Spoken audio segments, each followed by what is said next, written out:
யார் அல்லாஹ்வின் தூதரும் அல்லாஹ்வும் கற்றுத்தராத ஒரு செய்தியை செய்கிறார்களோ, அந்த செயலை ஈடுபடுகிறார்களோ, அவர்களின் மீது அல்லாஹ்வின் கடுமையான கோபம் இறங்கிவிட்டது என்பதை அல்லாஹ்வின் தூதர் ஆணித்தனமாக பதிவு செய்தார்கள்.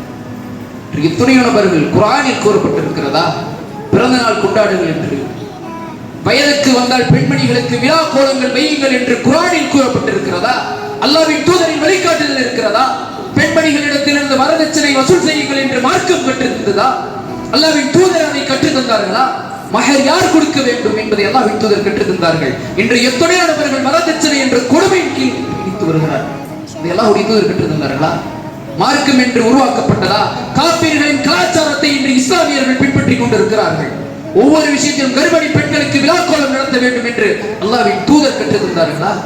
அல்லாஹ்வின் தூதர் எதையும் கற்றுத்தராத ஒரு விஷயத்தை ஒரு மனிதன் செய்ய ஆரம்பித்து விட்டால் அவன் அல்லாஹ்வின் கோபத்தின் கீழ் அடங்கி விட்டான். அல்லாஹ்வின் கடுமையான கோபத்தின் பிடியில் பிடிக்கப்பட்டு விட்டான் என்று எண்ணிக்கொள்ள வேண்டும். சகுனம் பார்ப்பது, கயிறை கட்டுவது, அல்லாஹ்விற்கு மாற்றமாக இணை வைப்பது, இதெல்லாம் அல்லாஹ்வுடைய தூதர் கற்றுத் தந்தார்களா? அல்லாஹ்வின் தூதர் சொல்லும் வார்த்தை என்ன? உனக்கு சத்தியம் வேண்டுமா? அல்லாஹ்வின் வேதத்தை பிடி. உனக்கு நேரிய வழியை வேண்டுமா? அல்லாஹ்வின் தூதரின் வழியை பிடி. நான் சொல்லாத செயல்களை நீ செய்யாதே, நான் அங்கீகாரம் அளிக்காத செயல்களை நீ செய்யாதே என்பதை தான் அல்லாஹ்வுடைய தூதர் ஸல்லல்லாஹு அலைஹி வஸல்லம் சொன்னார்.